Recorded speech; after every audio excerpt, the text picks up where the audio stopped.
and welcome to Plugged In, a new series from Endeavor Business Media that takes one of the most pressing issues of our time, electrification. In 2024, the revenue for electric vehicles is projected to reach $623.3 billion worldwide. That's according to the data analysts at Statista. At Endeavor Business Media, we are no strangers to electrification. Of our 80 plus brands, more than half of them cover topics on issues relating to electrification, from energy, utilities, infrastructure, commercial vehicles, vehicle repair, manufacturing, design, and so much more. We are well positioned to talk about the impacts this technology is having on business and businesses. Here to talk about what electrification means for manufacturing and production in the US are three of our experts that cover these industries on a daily basis. With us today are Robert Schoenberger, Editorial Director of Endeavor Business Media's Manufacturing Group and Editor in Chief of IndustryWeek, Sarah Jensen, Technical Editor for Power and Motion, and John Hitch, Editor in Chief of Fleet Maintenance. And I'm Erin Hallstrom, Editor at Endeavor Business Media. So let's get started. I have several questions I'd love to ask our experts. First one being, how has technology changed in the last year, and where do you see it going in 2024? I can start with this one if you guys would like, since I cover more on kind of the design side of things, and especially our Power Motion has more of a focus on fluid power technologies, but as well as some of the other electronic technologies that are coming into play, especially with electrification. And as electrification has grown, there is still room for hydraulics and pneumatics, but there has been an increased use of electric actuators. The technology is getting to a point where it can now be used in some of the mobile vehicle and especially like heavier equipment applications, such as compact construction equipment. There's really starting to be some growth in that area. So we're seeing a lot more concept machines that are completely removing the hydraulic systems and utilizing electric power systems with those electric actuators and electric motors and batteries.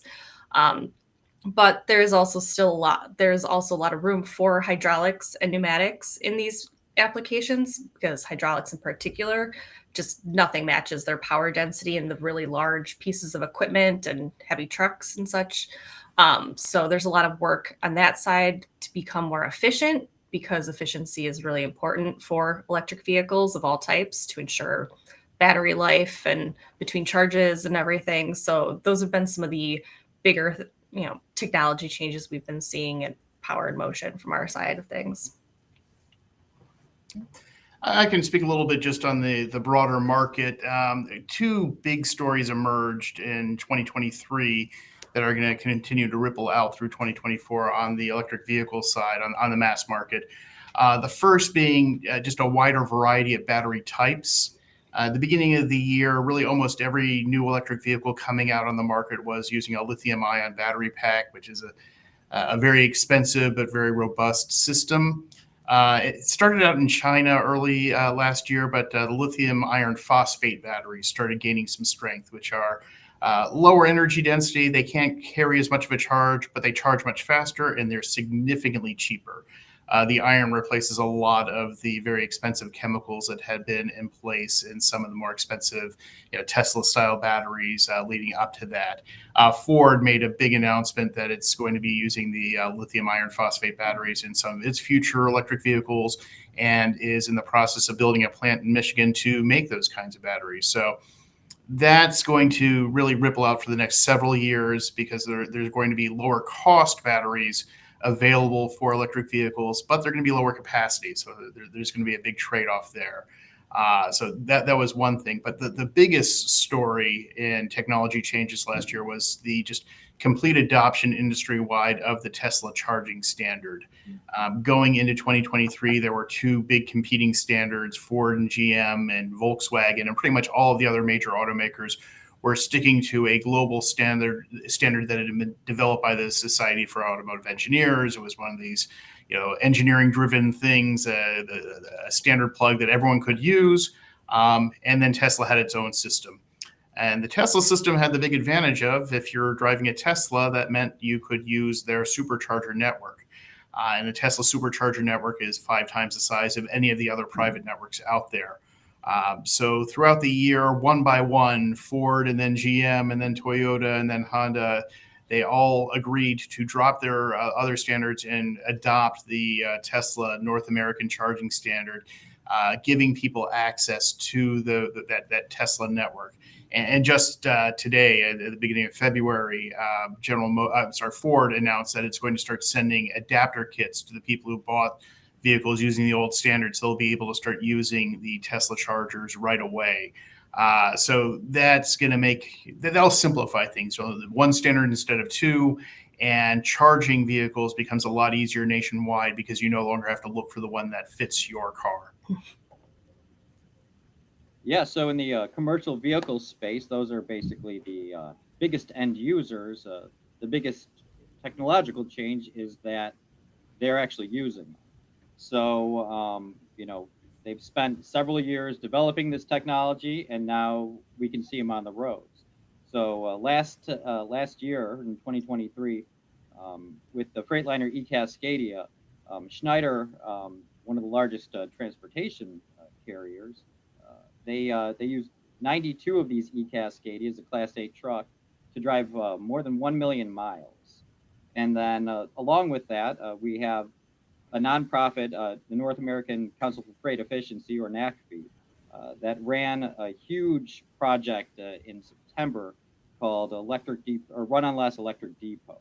So what this was taking 10 different depots, mostly in California, and using 22 different electric trucks.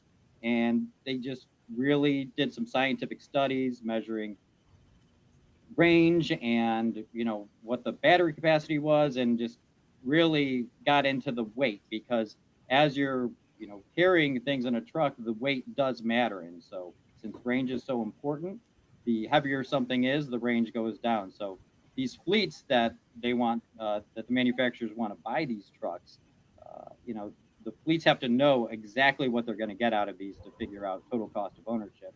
And because the margins are so slim in transportation, that is really the most important thing, more than, reducing emissions or anything like that. They have to stay in business, so they have to know that these things work. So along with range, a lot of these trucks think, for a lot of the big Class 8s right now, so Volvo's VNR Electric or the eCascadia, those basically get not even like 150 miles per charge, which could be several hours long unless you're using a DC fast charge.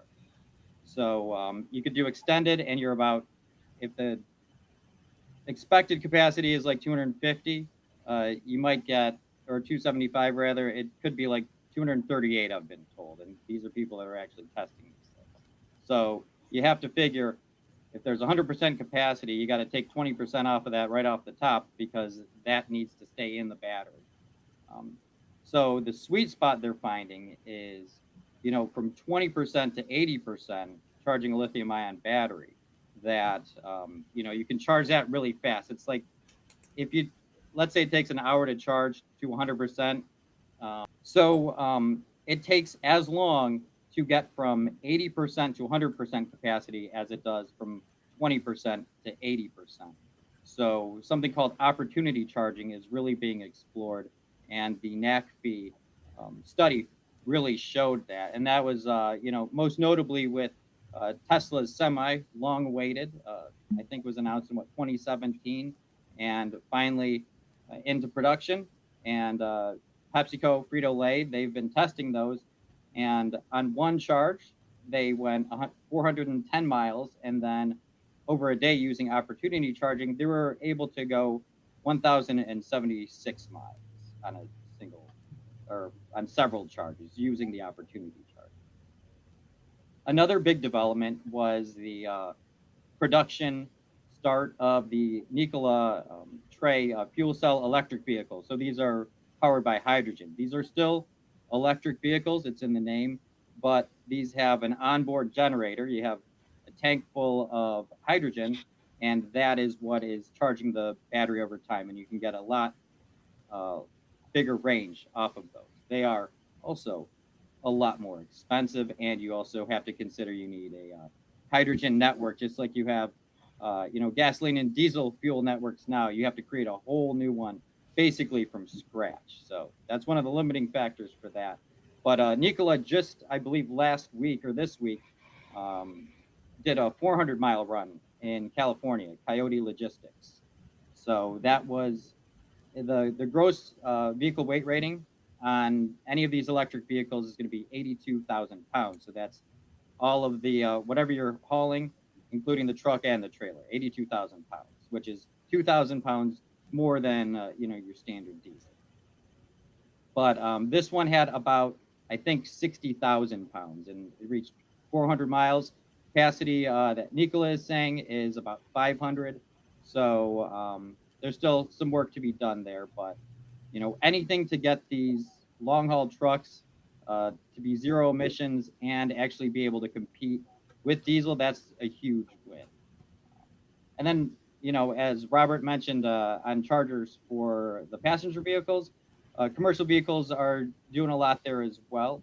One of the providers, ChargePoint, this summer released its network operations center. So this is just a little bit of technology, software stuff like that to help fleets monitor if your charger is about to go down. If you have a lot of trucks and you rely on these chargers and one of these goes down, your whole operation could halt. So you really want to make sure that everything is up and running so you can utilize the chargers and then utilize your trucks. And then finally, with standards, by the end of the year, there's something called a megawatt charging system. And there's some standards that all of the heavy duty OEMs and the charging providers are kind of getting together and trying to figure out some standards. Basically, what this does, it allows 3.75 megawatts of charging to be released versus like 500 kilowatts now. So it's 7 times faster. So that's going to be some pretty exciting stuff. Yeah, just to surf off of what John was talking about here, something that we're hearing a lot about are companies really spending time to understand different use cases for different types of vehicles.